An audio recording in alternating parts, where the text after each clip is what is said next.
Okay, good morning. Am I audible? Vasik and Sumit? Yes, audible. Okay, Yes, okay. Good morning. मैं Anil dollar, मुझे 20 years का software development experience है और मैंने international companies और national companies के साथ वर्क किया हुआ है और इसी 20 ईयर के एक्सपर्टीज के साथ में मैं आज एक बैच स्टार्ट कर रहा हूँ। 16 जून 2026 से मैं जो बैच स्टार्ट कर रहा हूँ वो फुल स्टैक और डेवऑप इंजीनियरिंग का कोर्स है।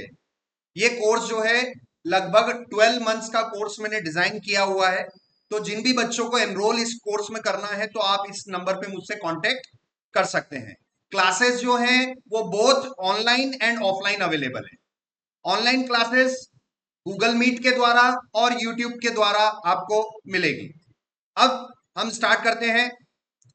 इस फुल स्टैक इंजीनियरिंग के कोर्स में हम क्या क्या चीजें पढ़ेंगे और सबसे पहले आज डे 1 में हम सारी चीजों की बात करेंगे कि बेटा फुल स्टैक क्या होता है, डेवऑप क्या होता है, क्योंकि बहुत सारे बच्चे ऐसे हैं जो कि अभी बिल्कुल डे फर्स्ट में उन्हें कुछ नहीं आता है। तो मैं उसी हिसाब से आपको गाइड करूंगा कि भाई फुल स्टैक क्या होता है, डेवऑप क्या होता है। ठीक है। सो बेसिकली हमारे इस कोर्स के अंदर हम कुछ सॉफ्टवेयर बनाना सीखेंगे। ठीक है। अब ये सॉफ्टवेयर क्या होता है इसके बारे में भी हम बात करेंगे। अभी आप ये मान के चलिए कि आप जो भी एप्लीकेशंस यूज करते हैं, चाहे आपके फोन के अंदर है, आप व्हाट्सएप चलाते हैं, इंस्टाग्राम चलाते हैं, किसी को फोन पे से आप पेमेंट ट्रांसफर करते हैं, कोई ना कोई ऐप आप डे बाय डे आप यूज करते हैं। बेसिकली वो सारी एप्लीकेशंस एक प्रकार का क्या है, सॉफ्टवेयर है। और इस कोर्स को मैं ब्रॉडली कुछ इस तरीके से बता देता हूं कि सॉफ्टवेयर इंजीनियर्स जो हैं, सॉफ्टवेयर इंजीनियर्स मार्केट में सिर्फ दो ही टाइप के हैं।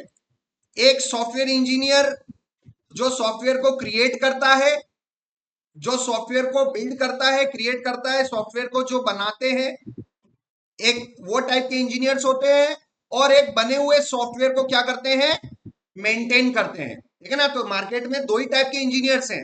हालांकि आप आगे चल के इनके अलग अलग नाम आपको सुनने को मिलेंगे, बट आप डे जीरो में आपको एक ही चीज याद रखनी है कि सॉफ्टवेयर इंजीनियर्स दो टाइप के हैं। एक तो सॉफ्टवेयर बनाने वाले और दूसरे जो है बने हुए सॉफ्टवेयर को मेंटेन करने वाले। तो जो सॉफ्टवेयर बनाते हैं उन्हें बेसिकली हम फुल स्टैक इंजीनियर्स बोलते हैं। क्या बोलते हैं? Full stack engineers. ठीक है। अब आप में से बहुत सारे स्टूडेंट्स ऐसे होंगे जो इसको भी एलोबरेट करेंगे, बट देखिए मैं जनरल टर्म में आपको बता रहा हूं क्योंकि आज डे फर्स्ट में मेरे पास बहुत सारे स्कूलिंग के स्टूडेंट्स भी कनेक्टेड हैं। बहुत सारे ऐसे ऐसे स्टूडेंट्स हैं जिन्होंने लैपटॉप भी आज पहले दिन पहली बार देख रहे होंगे। तो ऐसे भी बैकग्राउंड के मेरे बहुत सारे स्टूडेंट्स हैं। तो इसको एक जनरल टर्म में आप मान के चलना कि सॉफ्टवेयर, हालांकि मैं आगे धीरे धीरे चल के आपको सारी चीजें बहुत डिटेल में बताऊंगा, बट अभी आप ये मान के चलिए दो टाइप के सॉफ्टवेयर इंजीनियर होंगे। ऐसे इंजीनियर जो सॉफ्टवेयर बनाते हैं उसे आप क्या बोलेंगे? Full stack engineers. ठीक है ना। बनाने वाले सॉफ्टवेयर जो बनाएंगे उनको आप जनरल टर्म में क्या बोलेंगे? Full stack engineer. और बने हुए सॉफ्टवेयर को चालू रखने के लिए मेंटेन करने वाले इंजीनियर्स कहलाते हैं डेव ऑप इंजीनियर्स। ठीक है ना। Dev op engineers. अब इसमें डेव का मतलब होता है डेवलपमेंट और ऑप का मतलब होता है ऑपरेशन। ठीक है ना। इस डेव ऑप का फुल फॉर्म क्या होता है? Development plus operations. ठीक है ना। Operation, development plus operations. ठीक है ना। तो ऐसे इंजीनियर जो कि थोड़ा बहुत डेवलपमेंट भी कर ले, कोडिंग वोडिंग भी कर ले और आपके उन्हीं सॉफ्टवेयर को मेंटेन भी कर ले, चौबीसों घंटे आपके सॉफ्टवेयर को चालू भी रख ले, वैसे इंजीनियर्स क्या कहलाते हैं? डेवऑप इंजीनियर कहलाते हैं। तो अभी आपको एक चीज समझ में आया, दो ही टाइप के मार्केट में सॉफ्टवेयर इंजीनियर्स अवेलेबल है, सॉफ्टवेयर बनाने वाले और बने हुए सॉफ्टवेयर को मेंटेन करने वाले। तो जो डेवऑप इंजीनियर होते हैं वो सॉफ्टवेयर बना भी सकते हैं। जो डेवऑप इंजीनियर जो होते हैं वो सॉफ्टवेयर बना भी सकते हैं, बट मेनली डेवऑप इंजीनियर का काम है ऑपरेशंस का। ठीक है ना। बने हुए सॉफ्टवेयर को सिर्फ मेंटेन करना। जैसे आपको मैं एक जनरल टर्म में मैं आपको एक एग्जांपल दूं, आप कभी ना कभी बैंक गए होंगे पैसा जमा करवाने के लिए। कभी ना कभी ये सिचुएशन आई होगी कि बैंक का सॉफ्टवेयर डाउन होगा तो आपका जो ट्रांजेक्शन है वो हो नहीं पाता है। आप जो पैसे जमा करवाने चाहते हो, बैंक वाले अधिकारी ऑफिसर क्या बोलते हैं, भाई सर्वर डाउन है, काम नहीं होगा। जब सर्वर चालू हो जाएगा या सॉफ्टवेयर चालू हो जाएगा तभी काम होगा। तो भाई वो जो सॉफ्टवेयर डाउन होता है वो किसकी रिस्पॉन्सिबिलिटी होती है कि उसको डाउन नहीं होने देना है? वो डेवऑप इंजीनियर्स का है। तो आपको समझ में आ गया, डेवऑप इंजीनियर बने हुए सॉफ्टवेयर को चौबीसों घंटे 365 दिन चालू रखने की जवाबदारी किनकी होती है बेटा? वो डेवऑप इंजीनियर्स की होती है। और जो इंजीनियर सॉफ्टवेयर बनाते हैं उन इंजीनियर्स को हम बोलते हैं फुल स्टैक इंजीनियर्स। ठीक है ना? तो बिल्कुल मैंने क्लियर कट आपको बता दिया है कि दो टाइप के इंजीनियर्स आपको ध्यान रखने हैं, दो टाइप के सॉफ्टवेयर इंजीनियर्स हमें। ये जो मेरा कोर्स है, ये जो कोर्स मैंने आपके लिए डिजाइन किया है, अगर आप इस कोर्स को एनरोल करते हैं तो आप सॉफ्टवेयर बनाना भी सीख जाओगे और उन बने हुए सॉफ्टवेयर को मेंटेन करना भी सीख जाओगे। मार्केट में, कंप्यूटर इंडस्ट्री में, सॉफ्टवेयर इंडस्ट्री में दोनों टाइप की जॉब अवेलेबल है। कंपनियों को, बड़ी बड़ी कंपनियों को सॉफ्टवेयर बनाने वाले भी चाहिए और बड़ी बड़ी कंपनियों को सॉफ्टवेयर को मेंटेन करने वाले भी चाहिए। अब मेरा कोर्स अगर आप करते हो तो आप सॉफ्टवेयर बनाने वाली लाइन में भी जा सकते हो, या फिर अगर आपको अच्छा लगता है, यार सर मेरे को सॉफ्टवेयर बनाना अच्छा नहीं लगता है, मेरे को तो सॉफ्टवेयर को मेंटेन करना अच्छा लगता है, मैं उस लाइन में अपना करियर आगे बढ़ाना चाहता हूं, तो आप उसमें भी जा सकते हो। तो मेरा ये 12 मंथ्स का कोर्स है, ये दोनों चीजें कवर करेगा। क्या क्या दो चीजें कवर करेगा? सॉफ्टवेयर बनाना और सॉफ्टवेयर को मेंटेन करना। ये दिमाग में आपको बिठा लेना है कि हाँ सर के यहाँ पर ये जो कोर्स है ये फुल स्टैक इंजीनियर और डेवऑप इंजीनियर्स का है। ठीक है ना? अब टूल्स की हम बाद में बात करेंगे। सबसे पहले ये मेरा इंट्रोडक्शन है। मैं अभी यूके की कंपनी में एज अ सीटीओ अपॉइंटेड हूँ, ओशन टेलीकॉम यूके। और इसी कंपनी ने मुझे तुर्की जाने का स्पॉन्सरशिप दिया। ठीक है ना? लास्ट ईयर 2023 में मैं तुर्की गया था। मेरा जितना भी आना जाना, फ्लाइट का टिकट, मेरा स्पॉन्सरशिप हुआ है। स्पॉन्सरशिप आप समझते हैं ना कि कंपनी अच्छे कैंडिडेट्स को विदेश में घूमने का मौका देती है। ठीक है ना? अगर आप उनका कोई भी प्रोजेक्ट बहुत अच्छी तरीके से कर दोगे तो कंपनी तो सैलरी तो दे ही रही है आपको, मगर खुश होके वो आपको क्या देगी? एक ना एक फॉरेन ट्रिप देगी, जिसका पूरा टोटल खर्चा, आना जाना, होटल में रहना, ये सारा खर्चा कौन संभालती है? आपकी कंपनी संभालती है। ठीक है ना? जो मल्टीनेशनल कंपनीज होती है। इसी तरीके से मैं लास्ट बहुत सारी कंपनीज के साथ एसोसिएटेड रहा हूं, काम किया हूं, और मुझे बाहर जाने का मौका मिलता रहता है। ठीक है ना? सो ये रहा। अब सॉफ्टवेयर कंपनीज जो होती हैं वो दो टाइप की होती है। एक सॉफ्टवेयर कंपनी जो होती है वो प्रोडक्ट बेस्ड कंपनी होती है। सॉफ्टवेयर कंपनी दो टाइप की होती है, एक तो होती है प्रोडक्ट बेस्ड कंपनी और दूसरी होती है सर्विस बेस्ड कंपनी। ठीक है ना? पहले हम बात कर लेते हैं प्रोडक्ट बेस्ड कंपनी की। अब आप देखिए, गूगल, माइक्रोसॉफ्ट, अमेजॉन, एप्पल, है ना, मेटा, नेटफ्लिक्स, एयरबीएनबी, पेपाल, ये कुछ नाम आपने लगभग सुने होंगे भाई। और कुछ नहीं तो कम से कम गूगल का नाम तो सुना ही होगा, और कुछ नहीं तो कम से कम माइक्रोसॉफ्ट का नाम सुना ही होगा। तो भाई ये कंपनी इतनी बड़ी कंपनीज हैं कि इन्होंने अपने कुछ ऐसे प्रोजेक्ट्स बना लिए हैं, सक्सेसफुल कर लिए हैं, और उन प्रोजेक्ट से कॉन्टिन्यूसली ये क्या कर रहे हैं? रेवेन्यू जनरेट कर रहे हैं। इनको कुछ नया बनाने की जरूरत नहीं है, सिर्फ जो इनके प्रोजेक्ट बने हुए हैं इन्हीं को फर्दर मेंटेन करना है। तो इन प्रोडक्ट बेस, आप जब कंपनीज में कोर्स होने के बाद आप जब जाते हैं, मैं ये नहीं कर रहा हूं कि मेरा कोर्स होने के बाद डायरेक्ट आप गूगल में लग जाओगे, ऐसा बिल्कुल नहीं होगा। आपको हमेशा लाइफ में पहले कुछ ऐसी छोटी मोटी कंपनियों से चालू करना पड़ेगा जिसे हम सर्विस बेस्ड कंपनीज बोलते हैं। ठीक है ना? तो दो टाइप की सॉफ्टवेयर कंपनीज है मार्केट में, प्रोडक्ट बेस्ड कंपनी और सर्विस बेस्ड कंपनी। अब ये समझ लो प्रोडक्ट बेस्ड कंपनी कौन सी होती है? प्रोडक्ट बेस्ड कंपनी वो होती है जिन्होंने अपना कुछ प्रोडक्ट बना लिया है। ठीक है ना? अपना कुछ बना लिया है और उसी से वो पैसा कमा रहे हैं, और उससे पैसा कमा रहे हैं तो उनकी कंपनीज में जो इंजीनियर्स होते हैं उन्हीं को वो पैसा जनरेट करते हैं, उनको सैलरीज देती है। बहुत ज्यादा सैलरी हमेशा किसमें मिलेगी आपको? Product based company. तो आज डे वन से आपको डिसाइड करना है कि आज से आने वाले 10 साल के अंदर अंदर मुझे कहां पर पहुंचना है? प्रोडक्ट बेस्ड कंपनी में। प्रोडक्ट बेस्ड कंपनियों में सैलरी जो होती है 1 करोड़ से ज्यादा सैलरी चालू होती है। मतलब मैं आपको बता रहा हूं 1 करोड़ तो मिनिमम है, बट 60 70 80 हजार 60 70 का जो एलपीए होता है, लैक्स पर एनम, उससे तो ज्यादा ही उसकी सैलरी होती है। इन बड़ी कंपनीज में जॉब करने से आपको बहुत पर्क्स मिलते हैं। Perks, PERKS, perks. पर्क्स मतलब बेनिफिट्स।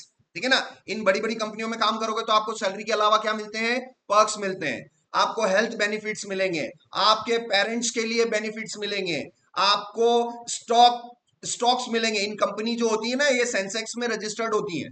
सेंसेक्स जानते हो ना आप सभी, के स्टॉक मार्केट में ये कंपनी लिस्टेड होती है, और इन कंपनी के आपको इक्विटी भी मिलते हैं। अगर आप इनके इसमें काम करते हैं तो ESOP भी मिलते हैं इनको। ठीक है ना। तो बस आप ये समझ लीजिए कि अगर आप प्रोडक्ट बेस्ड कंपनी में आप जुड़ते हैं तो आपको सैलरी के अलावा जितनी आपको सैलरी मिल रही है उससे ज्यादा तो आपको क्या मिल जाते हैं, एक्स्ट्रा बेनिफिट मिल जाएंगे। अगर आपकी 1 करोड़ की सैलरी है तो 1 करोड़ तो आपको कैश इन हैंड मिलेगा और 1 करोड़ आपको अदर बेनिफिट मिल जाएंगे। मतलब इनमें बहुत फ्यूचर ब्राइट रहता है।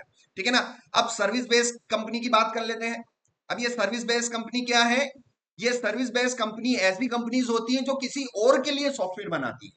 ठीक है ना। जैसे मान लीजिए टाटा कंसल्टेंसी सर्विसेज, भारत की जो सबसे टॉप कंपनी है वो टीसीएस है। कौन सी कंपनी है? टीसीएस। टीसीएस का मतलब होता है टाटा कंसल्टेंसी सर्विसेज। रतन टाटा का नाम सुना ही होगा आपने। तो रतन टाटा जी की ये जो कंपनी है टीसीएस, ये क्या बनाती है? ये सॉफ्टवेयर बनाती है। अब टाटा ग्रुप इतना बड़ा ग्रुप है कि टाटा कार्स बनाती है, टाटा नमक बनाती है, टाटा घड़ी बनाती है और टाटा सॉफ्टवेयर भी बनाती है। ठीक है ना। तो टाटा की ऐसी फर्म जो कि सॉफ्टवेयर बनाती है उसे हम क्या बोलते हैं? टीसीएस जनरली हम बोलते हैं। अब इस टीसीएस के अंदर जो है बहुत सारी ऐसी कंपनीज हैं जो कि किसी और के लिए काम करते हैं। ठीक है ना। तो टीसीएस कंपनी ये अपने लिए काम नहीं कर रहे, किसी और के लिए काम करेंगे।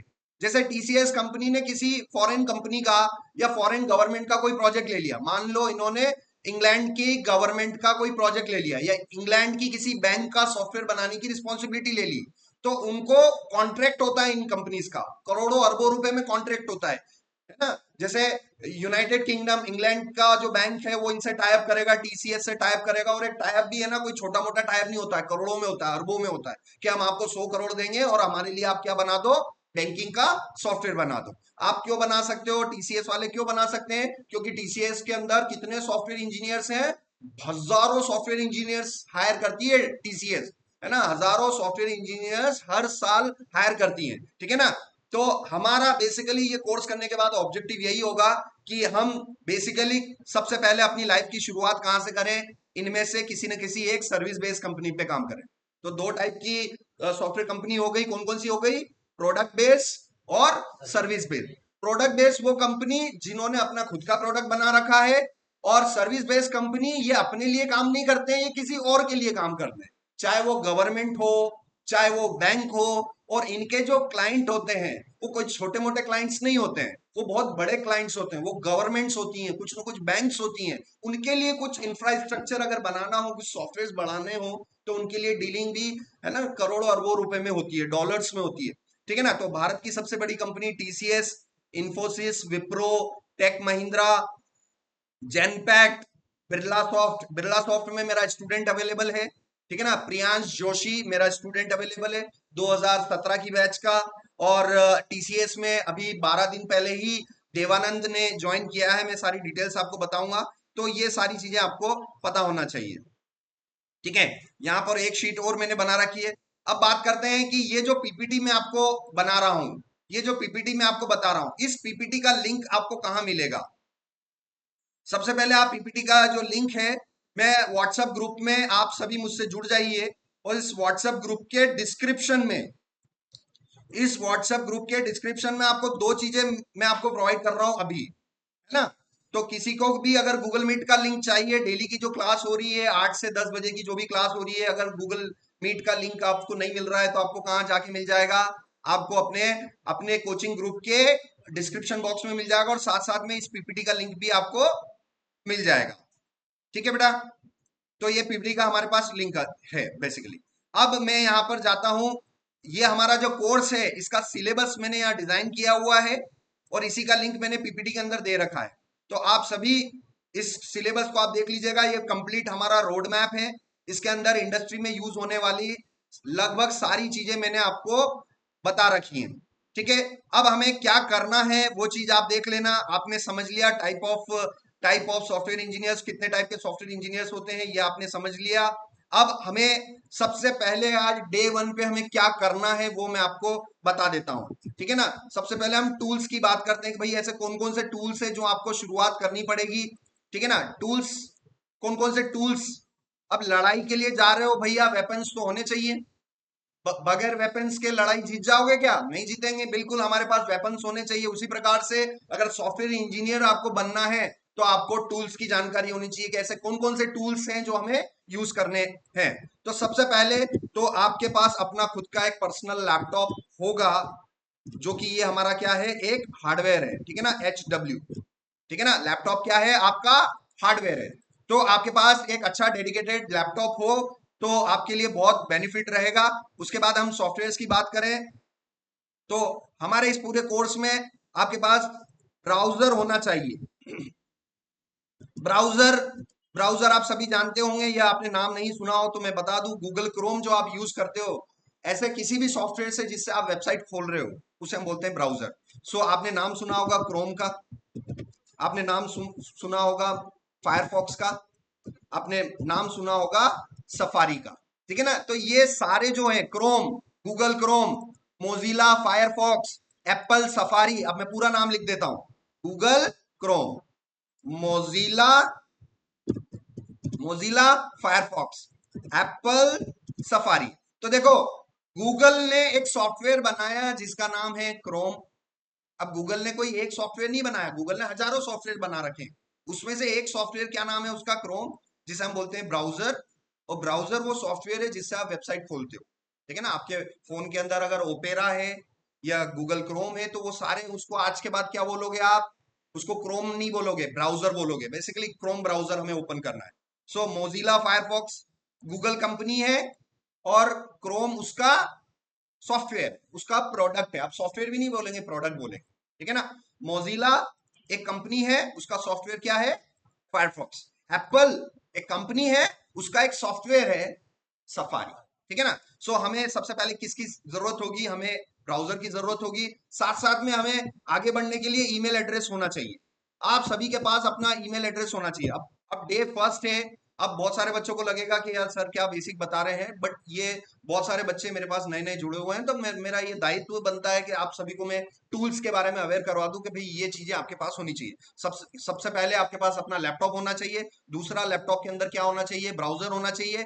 तीसरा, आपका अपना खुद का ईमेल एड्रेस होना चाहिए, ठीक है, ईमेल एड्रेस होना चाहिए। चौथा, जॉब सर्चिंग के लिए आपके पास लिंक्डइन पर अकाउंट होना चाहिए।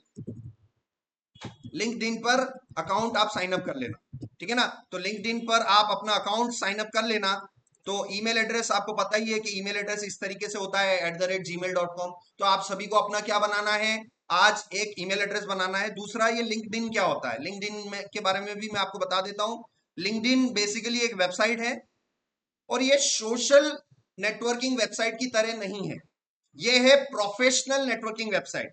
जैसे आपने फेसबुक सुना होगा, फेसबुक के बारे में। सो फेसबुक क्या है, फेसबुक एक सोशल नेटवर्किंग वेबसाइट है।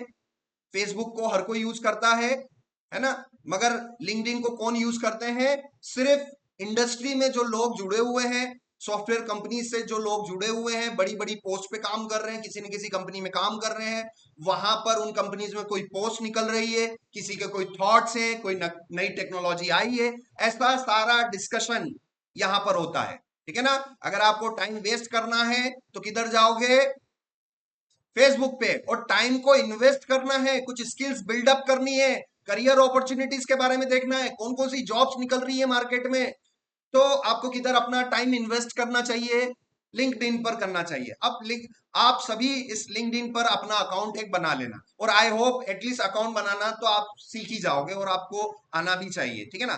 तो ये टूल सेट के बारे में मैं आपको बता रहा था, ठीक है ना। तो ये हमारे बेसिकली हमारे टूल सेट है। तो आपके पास लिंक्डइन का अकाउंट होना चाहिए। तीसरा, आपके पास एक वेबसाइट, जो कि मैं रिकमेंड करूंगा इनिशियल स्टेज पर, आपके पास W3 स्कूल्स होना चाहिए, ठीक है ना। W3 स्कूल्स क्या है, बेसिकली एक वेबसाइट है। आप यहाँ गूगल पे जाना और क्या लिखना है आपको, w3schools.com, ठीक है ना। तो ये वेबसाइट मैं हाईली रिकमेंड करूंगा, क्योंकि आज से 15-20 साल पहले जब मैंने अपना लाइफ का करियर स्टार्ट किया था, तब भी मैंने कहां से स्टार्ट किया था, कहीं ना कहीं इसका बहुत इंपॉर्टेंस है। इसमें जो लैंग्वेज दी गई है, समझाने का जो तरीका दिया हुआ है, वो बेसिक इंग्लिश है, ठीक है ना, कॉम्प्लेक्स इंग्लिश नहीं है, बेसिक बेसिक नोट्स और बेसिक अंडरस्टैंडिंग आपको अच्छी तरीके से हो जाएगी, ठीक है ना। शुरुआत HTML CSS जावास्क्रिप्ट, ये सारी धीरे धीरे हम इनको डे बाय डे हम इनको ग्रो करते हुए आगे चल के, इसके अंदर बहुत अच्छे अच्छे आर्टिकल्स है, AWS का इन्होंने मेंशन कर रखा है, Amazon वेब सर्विसेज का इन्होंने मेंशन कर रखा है।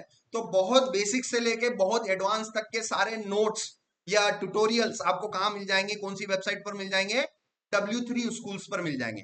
तो ये सारे हमारे क्या है, बेसिकली हमारे टूल सेट है, ठीक है ना। ये हमारे हथियार हैं जिनके थ्रू हम क्या बन सकते हैं, एक अच्छे सॉफ्टवेयर इंजीनियर बन सकते हैं। ठीक है ना, तो ये बेसिकली हमारे टूल्स हैं। अब मैं बात कर लेता हूं, अब आपको एक सॉफ्टवेयर इंजीनियर बनना है, ठीक है, तो मैं ज्यादा डेवऑप पर ही क्यों फोकस करता हूं, मैं डेवऑप पर ही क्यों फोकस करता हूं उसका रीजन मैं आपको बता दूं। ठीक है, सो आप अपने एक उस पे जाना, यूट्यूब पे जाना, और यूट्यूब पर आप लिखना कैश करो एक वेबसाइट है, कैश करो एक वेबसाइट है, कैश करो। ठीक है ना, ये कैश करो क्या है, एक ई कॉमर्स वेबसाइट है जिसमें आप अगर कुछ भी ऑनलाइन खरीदते हैं तो आपको जितने का आप खरीद रहे हो उतने का डबल आपको क्या मिल जाता है, कैशबैक मिल रहा है। 100 रुपए की चीज खरीदोगे तो 100 रुपए आपके डबल अकाउंट में आ जाते हैं, कुछ ऐसा कॉन्सेप्ट है। ठीक है ना, तो कैश करो वेबसाइट बनाने वाले जो इंजीनियर है, इस कंपनी का सबसे टॉप इंजीनियर, उसको बोलते हैं सीटीओ, चीफ टेक्निकल ऑफिसर। ठीक है ना, तो यहां पर मैं कैश करो का भी एग्जांपल दूंगा आपको। ठीक है ना, यहाँ पर एक कैश करो का एग्जांपल ले लेते हैं। सो कैश करो, ठीक है ना, कैश करो क्या है, ई कॉमर्स वेबसाइट है, इस कंपनी का जो टॉप इंजीनियर है, टॉप सॉफ्टवेयर इंजीनियर, ठीक है ना, और भारत में है वो कहीं अमेरिका में बैठ के पैसे नहीं कमा रहा है, समझ में आ रहा है ना। ये कैश करो का जो टॉप सॉफ्टवेयर इंजीनियर है जिसको 10-15 साल का एक्सपीरियंस होगा। आपको तो आज पहला दिन का एक्सपीरियंस है, मगर इसके इंजीनियर को कितने साल का एक्सपीरियंस होगा, लगभग 10-15 साल का एक्सपीरियंस तो होगा ही होगा। इसके टॉप सॉफ्टवेयर इंजीनियर की जो पोस्ट है वो सीटीओ की पोस्ट है। सीटीओ, सीटीओ का मतलब होता है chief technical officer, chief technical officer. ठीक है ना, chief technical officer. So basically इस कैश करो वेबसाइट बनाने वाला जो टॉप इंजीनियर है, उसकी सैलरी आपको जान के बहुत आश्चर्य होगा कि भारत में रहते हुए उसकी सैलरी कितनी है। अगर आपको देखना है तो यहाँ यूट्यूब पे जाके कैश करो सीटीओ सैलरी आपको लिखना है और ये आर्टिकल आप देखना। पूरे टीम में सबसे ज़्यादा सैलरी किसकी है? हमारे सीटीओ की क्या सैलरी है उसकी? 1 करोड़ से ज़्यादा है। 1 करोड़ से ज़्यादा की आप सैलरी वाला बंदा आपके ऑफिस में है। पूरे टीम में सबसे ज़्यादा सैलरी किसकी है? हमारे सीटीओ की। ठीक है ना, तो ये जो लेडी है ये कैश करो की मालकिन है, ये उनकी बॉस है। ये लेडी और इनके हस्बैंड, दोनों हस्बैंड वाइफ मिलके इस कैश करो कंपनी को चलाते हैं, और इस कंपनी की वैल्यूएशन है 4,000 करोड़। ठीक है ना, और उस 4,000 करोड़ में से सिर्फ 1 करोड़ किसको दे रहे हैं, उस टॉप सॉफ्टवेयर इंजीनियर को। तो आप भी अपनी लाइफ की जो करियर स्टार्ट करोगे, ये मेरे सिलेबस में जाना, या लास्ट में मैंने आपको बता रखा है, ये मेरे कुछ प्लेसमेंट है और कुछ मैंने यहाँ पर आपको बता रखा है एक डायग्राम के थ्रू भी। तो बेसिकली वो डायग्राम भी मैं आपको बता देता हूँ। ठीक है ना, और वो डायग्राम भी मिस हो रहा है अभी कहीं पर। तो बेसिकली आप अपने लाइफ का स्टार्ट कहाँ से कर सकते हो, जूनियर डेवॉप इंजीनियर से। क्योंकि एक डेवॉप इंजीनियर ही ऐसा होता है जो पूरे सॉफ्टवेयर का स्टार्ट से लेके एंड तक की कहानी जानता है। ठीक है ना, सॉफ्टवेयर बनाने वाले से ज्यादा वैल्यू आज की तारीख में वो डेवॉप उसको मेंटेन करने वाले की। दो टाइप के सॉफ्टवेयर इंजीनियर है, कौन कौन से, बनाने वाला और मेंटेन करने वाला। मेंटेन करने वाला जो इंजीनियर है उसके ज्यादा सैलरी है, क्योंकि सॉफ्टवेयर एक बार बन गया आप तो निकाल भी सकते हैं आपको, भैया हमारा काम तो हो गया आप जाओ, फायर कर देंगे। फायर समझते हो ना, निकाल देंगे कंपनी से। ऐसा निकालते नहीं है, बट मैं आपको एक बता रहा हूँ कि भाई ये सिचुएशन ये हो सकती है कि सॉफ्टवेयर अगर बन गया तो फायरिंग भी हो सकती है, मगर ऐसा नहीं है। मगर सॉफ्टवेयर को तो चालू तो रखना है, ऐसा 1 सेकंड नहीं है। अगर 1 सेकंड भी अगर सॉफ्टवेयर बंद हो गया तो बिजनेस खत्म, या एक दिन सॉफ्टवेयर बंद रह गया तो बिजनेस खत्म। अब सोच लो कि बैंकिंग का सॉफ्टवेयर अगर बंद हो जाए तो क्या काम कर हो पाएगा, पूरा बैंकिंग सिस्टम डाउन हो जाएगा ना। तो भाई उस सॉफ्टवेयर को, भले ही वो जो सॉफ्टवेयर बने हुए आज 8 साल हो गए, बनाने वालों ने बैंकिंग सॉफ्टवेयर कितने साल पहले बना दिया, 8-10 साल पहले बना दिया, मगर मेंटेन करने वालों की तो हर सेकंड जरूरत पड़ रही है। एम आई राइट और रॉन्ग? बिल्कुल। तो सबसे ज्यादा जो करियर अपॉर्चुनिटी आप लोगों को मिलेगा वो वो डेवॉप्स में मिलेगा। बहुत सारे बच्चे आते हैं, सर एआई सिखा दो, एआई सिखा दो। अरे भाई, जिन लोगों को 20 साल का एक्सपीरियंस है उनकी बात भी मान के चलोगे कि अपने हिसाब से अपने दिमाग में आ रहा है, उसका रील देख लिया, उसका रील देख लिया, है ना। जो हमें अगर एक्सपीरियंस है तो हमारी बात मानो, और हम गलत राय नहीं देंगे आपको। मैं आपको, आप मेरे स्टूडेंट हो तो ये मेरी रिस्पॉन्सिबिलिटी है आपको वैसा कोर्स करवाऊं, वो चीजें सिखाऊं कि लाइफ में आपको कोई डिफीट न कर सके। ठीक है ना, तो डेवॉप पर ही जाना है। अब डेवॉप में आपको सिखाऊंगा, इसका मतलब ये नहीं है कि मैं सॉफ्टवेयर बनाना नहीं सिखा रहा हूं। मैं आपको सॉफ्टवेयर बनाना भी सिखाऊंगा, मेंटेन करना भी सिखाऊंगा, मगर मेजोरिटी ऑफ द मेरा फोकस किधर रहेगा, वो डेवॉप पर रहेगा। ठीक है ना। तो एक डेवऑप इंजीनियर जो होता है वो पूरा स्टार्ट से लेके एंड तक की कहानी जानता है, ठीक है ना। सॉफ्टवेयर में कोडिंग कैसे करनी है और उस सॉफ्टवेयर को सर्वर पे कैसे पहुंचाना है, ये पूरी कहानी एंड टू एंड रामायण या कहानी ये किसको पता होगी, एक डेवऑप इंजीनियर को पता होती। और वो डेवऑप इंजीनियर चाहे जूनियर ही क्यों ना हो, मतलब मेरा कोर्स खत्म होने के बाद आपको इतना तो पता हो जाएगा कि भाई सॉफ्टवेयर चालू कहां से करना है और ये सर्वर पर पहुंचा के लॉन्च कैसे करना है और उसको मेंटेन कैसे करना है, अगर कुछ चीजें बंद हो गई तो चालू कैसे करना है, ये एंड टू एंड नॉलेज तो आपको इस कोर्स के एंड तक हो ही जाएगा, ठीक है ना। तो ये सारी बातें थी। अब यहां पर मैंने आपको ये बता दिया है और ये चीजें भी मैंने आपको बता दी है, मैं अपने कुछ प्लेसमेंट्स भी आपको बता देता हूं, ठीक है ना। सो मेरे इस कोर्सेज में कॉग्निजेंट में शेखर शिंदे मेरे एक स्टूडेंट हैं जो जिन्होंने ऑनलाइन स्टडी किया, 2023 की बैच का इन्होंने स्टार्ट किया और ये आज कॉग्निजेंट में है। तो मैंने अभी डायग्राम में आपको जस्ट पहले डायग्राम में बताया था कॉग्निजेंट जो है वो किस लेवल की कंपनी है। यहाँ पर इस डायग्राम में आप देखना पीपीटी के अंदर, इस पीपीटी के अंदर ये स्टार्टिंग का डायग्राम आप देखना, ये वाला डायग्राम, इसमें कॉग्निजेंट जो कंपनी है, सबसे पहले कॉग्निजेंट कंपनी यूएसए की है, मतलब इसका हेडक्वार्टर कहाँ है, यूएसए में, अमेरिका में है, मगर उसकी ब्रांच इंडिया में भी है कॉग्निजेंट की। तो देखो यहाँ पर ये कॉग्निजेंट लिखा हुआ आ रहा है, कहां पर है, ये रहा 7 नंबर पे। तो कॉग्निजेंट किस टाइप की कंपनी है, सर्विस बेस्ड कंपनी।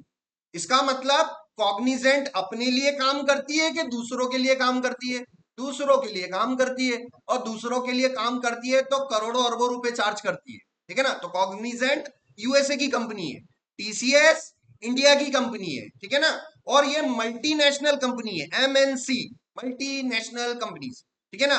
तो आपको समझ में आया, कॉग्निजेंट एक सर्विस बेस्ड कंपनी है जिसके अंदर मेरा स्टूडेंट एनरोल्ड है और अभी उसका 2023 की बैच में वो अभी प्लेस हो गए हैं कॉग्निजेंट में 17 लाख के पैकेज पर, ठीक है ना। तो ये है बलिराम गिरी, ये पुणे से मेरे स्टूडेंट हैं ऑनलाइन जो एलटीएम में अभी जॉब कर रहे हैं, इनका 25 लाख का पैकेज है। एलटीएम का मतलब होता है, एलटीएम एक कंपनी है, लार्सन एंड टर्बो और माइंट्री, ये 3 कंपनियों का कॉम्बिनेशन है। लार्सन अलग कंपनी है, टर्बो अलग कंपनी है और माइंट्री, है ना। ये तीनों कंपनियों ने कोलैबोरेशन करके क्या स्टार्ट किया, सॉफ्टवेयर कंपनी स्टार्ट करी। और ये जो एलटीएम है, अगेन ये किस टाइप की कंपनी होगी, ठीक है ना। अब फिर से देखते हैं, कंपनी दो ही टाइप की मिलेगी आपको, प्रोडक्ट और सर्विस बेस्ड।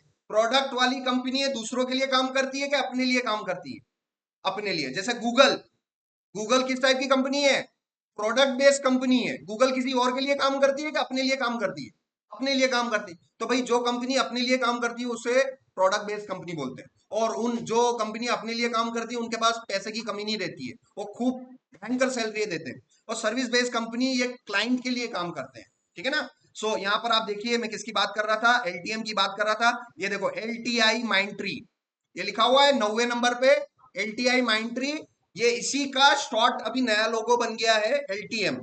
एलटीएम मतलब लार्सन एंड टर्बो माइंट्री, ये 3 कंपनियों ने मिलकर अपनी कंपनी बनाई है, तो बहुत बड़ी कंपनी है। और तीनों कंपनियों का पैसा आ रहा है, तो भाई पैसे की कमी एलटीएम में नहीं है, मतलब सैलरी है 50-50 60-60 लाख तो ऐसे ही मिल जाती है 2-3 साल के एक्सपीरियंस में। तो आप समझिए कि कंपनियों के पास पैसे की कमी नहीं है। और आप जो हायरिंग होती है ना, तो हमेशा कंपनी किसको हायर करती है, टैलेंटेड इंजीनियर्स। अब टैलेंटेड इंजीनियर्स में आपके पास स्किल सेट होना चाहिए, आपके पास टेक्निकल स्किल सेट होना चाहिए, आपके पास डिग्री होनी चाहिए और आपके पास कम्युनिकेशन होना चाहिए, है ना। English communication is very mandatory. अगर आपने मेरा टेक्निकल ले अच्छा कोर्स कर लिया, आपके पास डिग्री भी है, मगर आप इंटरव्यू देने गए, इंग्लिश में उसने कुछ पूछ लिया और आप जवाब नहीं दे पा रहे, तो भाई निकल जाओगे, एक ही बार में निकल जाओगे। इसलिए आज पहला दिन है, मेरी जवाबदारी है आपको बोलने की कि भाई आप अपने कम्युनिकेशन पे भी फोकस करना है आपको। Interview preparation, communication, English speaking और पब्लिक स्पीकिंग पर भी आपको ध्यान देना है, ठीक है ना। सो मैं अभी कुछ यहाँ के नीमच के बहुत अच्छे बहुत रेप्यूटेटेड इंग्लिश कम्युनिकेटर जो पब्लिक स्पीकर हैं और जो कोचिंग्स प्रोवाइड करते हैं उनके साथ भी मैं कोलैबोरेट कर रहा हूं। तो शायद 2-3 दिन के अंदर अंदर हमारा कोलैबोरेशन अगर हो जाता है तो अब मेरे यहाँ के स्टूडेंट्स को कम्युनिकेशन के भी बेनिफिट्स मिल जाएंगे, ठीक है ना। तो आपको टेक्निकल पे भी ध्यान देना है, कम्युनिकेशन पे भी ध्यान देना है और डिग्री पर भी ध्यान देना है। अगर डिग्री नहीं है तो 10-20 हजार रुपए की जॉब मिल जाएगी, छोटी मोटी कंपनियां कोई भी दे देगी। अगर डिग्री भी है, टेक्निकल एक्सपर्टीज भी है और आपका इंग्लिश कम्युनिकेशन भी बहुत सॉलिड है, तो आप कहाँ पहुंच जाओगे एक दिन? गूगल में पहुंच जाओगे। समझ में आ रहा है ना? तो ये तीनों बातें मैं यहाँ पीपीटी के अंदर लिख देता हूं कि भाई ये तुम इसको चीज को ध्यान रखना। इंपॉर्टेंट हमारे facts, important skills, important skills. What are the important skills that you need to build up? The first one is your hard skill.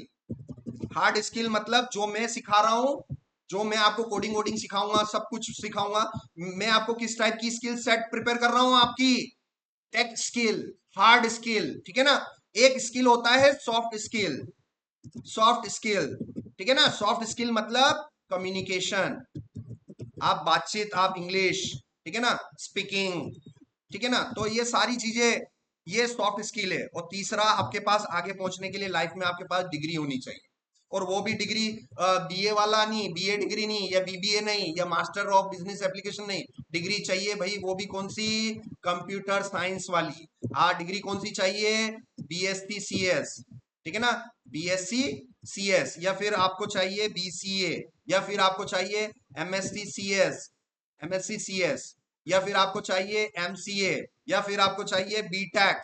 और बीटेक किस में? मैकेनिकल में कि भाई कंप्यूटर साइंस में? कंप्यूटर साइंस में। आपके पास डिग्री चाहिए एमटेक, वो भी किस में? सिविल इंजीनियरिंग की कि भाई computer science? Computer science.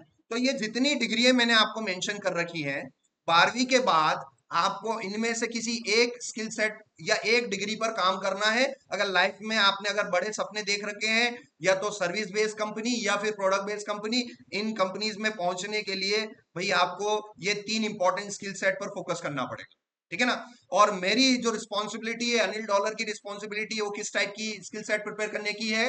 Hard skill, tech skill. मैं आपको किस में प्रिपेयर करवाऊंगा? टोटल मैं आपको टेक स्किल प्रिपेयर करवाऊंगा। मैं आपको सॉफ्ट स्किल नहीं सिखाऊंगा।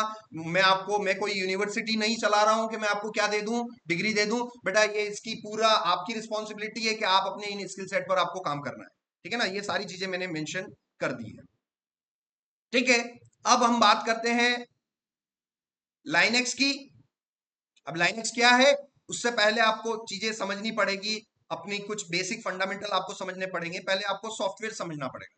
सर आप सॉफ्टवेयर कर रहे हो, सर आप सॉफ्टवेयर दो टाइप के होते हैं, फुल स्टैक इंजीनियर होता है सॉफ्टवेयर बनाने वाला, डेवऑप इंजीनियर होता है बने हुए सॉफ्टवेयर को मेंटेन करने वाला। मगर एक्चुअल में सॉफ्टवेयर, अब हम थ्योरी पर जा रहे हैं थोड़ा बहुत, ठीक है ना? तो टाइप्स ऑफ सॉफ्टवेयर हमारे पास दो टाइप के सॉफ्टवेयर होते हैं, एक होता है सिस्टम सॉफ्टवेयर और दूसरा होता है एप्लीकेशन सॉफ्टवेयर। सिस्टम सॉफ्टवेयर ऐसे कुछ सॉफ्टवेयर होते हैं जो कि कंप्यूटर को ऑपरेट करने के लिए मैंडेटरी। अगर सिस्टम सॉफ्टवेयर नहीं हुआ तो आपका कंप्यूटर चालू भी नहीं हो पाएगा, ठीक है ना? तो सिस्टम सॉफ्टवेयर जैसे कि ऑपरेटिंग सिस्टम, अगर आप अपने कंप्यूटर से ऑपरेटिंग सिस्टम हटा लो तो आपका कंप्यूटर चालू भी नहीं हो पाएगा, कंप्यूटर बूट ही नहीं हो पाएगा। आपका जो मोबाइल फोन है वो अपने आप में एक कंप्यूटर है, it is a little computer, ठीक है ना? इस कंप्यूटर के अंदर, इस फोन के अंदर एक ऑपरेटिंग सिस्टम है जिसका नाम है एंड्रॉयड। आप सभी ने एंड्रॉयड का नाम सुना हुआ है। So what is Android? Android is a operating system, Android is a system software. अगर मैं अपने फोन में से एंड्रॉयड ऑपरेटिंग सिस्टम हटा लूं तो मेरा ये फोन किसी काम का नहीं है, ये चल ही नहीं पाएगा। ये जो स्क्रीन पर आप स्वाइप वाइप कर रहे हो, ये सारे इंस्ट्रक्शंस काम करेंगे ही नहीं, ठीक है ना? तो कंप्यूटर को चालू होने के लिए किसका जरूरत पड़ता है? बेसिकली ऑपरेटिंग सिस्टम्स का जरूरत पड़ता है।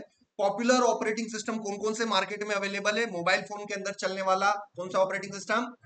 एंड्रॉयड। आपके पास अगर लैपटॉप है और विंडोज का लैपटॉप है तो विंडोज आपने नाम सुना होगा। विंडोज क्या है? विंडोज एक ऑपरेटिंग सिस्टम है, ठीक है?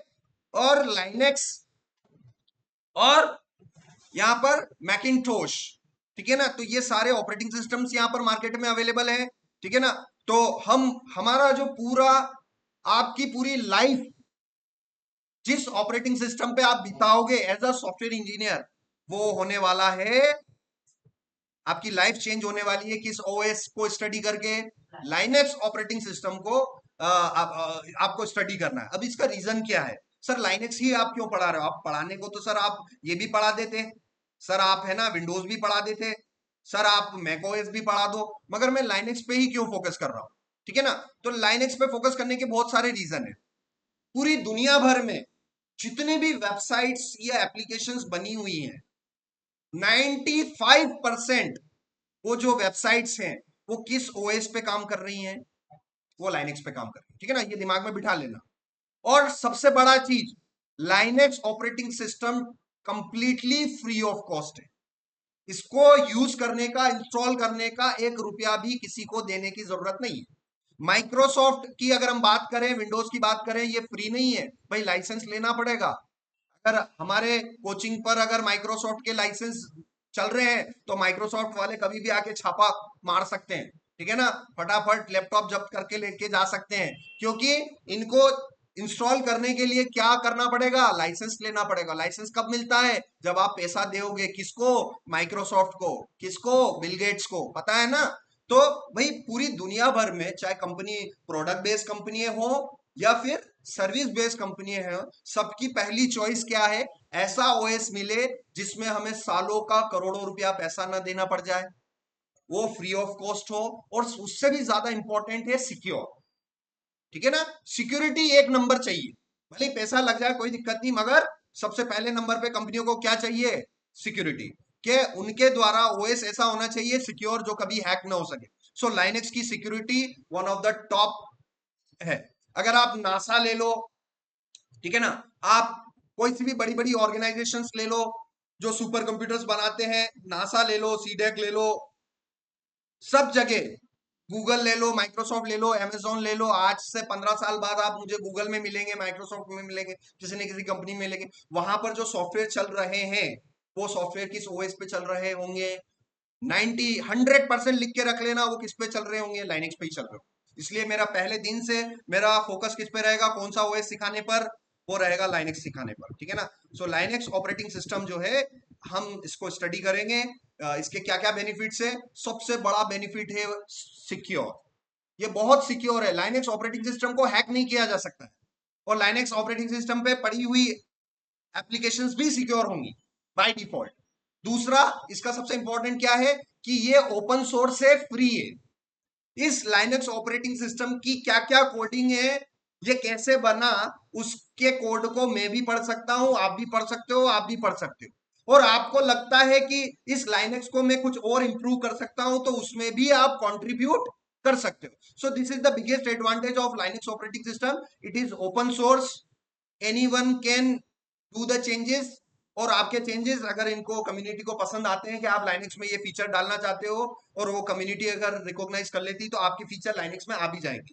ठीक है ना, तो हर कोई इसमें कोडिंग कर सकता है लाइनेक्स में, मतलब लाइनेक्स ऑपरेटिंग सिस्टम को कोई भी इंप्रूव कर सकता है। लाइनेक्स ऑपरेटिंग सिस्टम कैसे बना, उसका पूरा सोर्स कोड हर कोई पढ़ सकता है।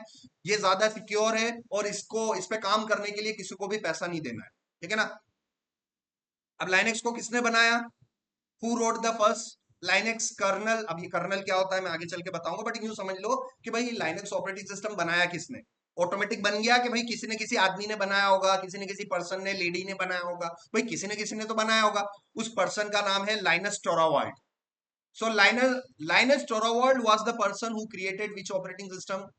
लाइनेक्स। ठीक है ना, तो देखो लाइनेक्स का जो नाम है LIN, और उस व्यक्ति का नाम था LINUS, लाइनस टोरावाल्ड। भाई अगर ये लाइनेक्स मैंने बनाया होता तो मैं एनएक्स बोलता। मेरा नाम अनिल है तो मैं स्टार्टिंग के क्या लेटर ले लेता? ANINUX। भाई मेरी चीज है, मेरा मेरा बेटा है, मेरे बेटे का नाम मैं खुशांश रखूं, सुनील रखूं, भाई मेरी मर्जी है ना। मेरे को किसी से परमिशन थोड़ी लेनी है कि उसका क्या नाम देना है क्या नहीं देना है। कोई चीज आप बनाओगे तो उसका नामकरण भी आप ही रखोगे, कि पड़ोसी को बोलोगे कि भैया बेटा हुआ है घर पर, क्या नाम रखना है? तो कहने का ये मतलब है कि अगर आप कोई चीज क्रिएट कर रहे हो, आप कोई सॉफ्टवेयर बना रहे हो, तो भाई नाम भी आप ही रखोगे। तो इस लाइनस टोरावाल्ड ने उसका नाम क्या रखा? लाइनेक्स ऑपरेटिंग सिस्टम बना दिया। जब नाम रखने की बारी आई तो उसने अपने नाम की कुछ लेटर्स लिए, और कुछ ऐसे लेटर्स यूनिक्स ऑपरेटिंग सिस्टम के ले लिए। उस जमाने में यूनिक्स ऑपरेटिंग सिस्टम चलता था। मैं यहाँ पर एक डायग्राम आपको बताता हूँ, ये वाला ऑपरेटिंग सिस्टम। यहाँ पर आप लाइनस टोरावाल्ड को देखना। लाइनस टोरावाल्ड ने एक ऑपरेटिंग सिस्टम से इंस्पिरेशन लिया, उस ऑपरेटिंग सिस्टम का नाम था यूनिक्स। सो अगर आपसे इंटरव्यू में पूछे कि which is the oldest operating system available, तो दैट वाज यूनिक्स। तो यूनिक्स से इंस्पायर हुए ये भाई साहब, क्या नाम है इनका?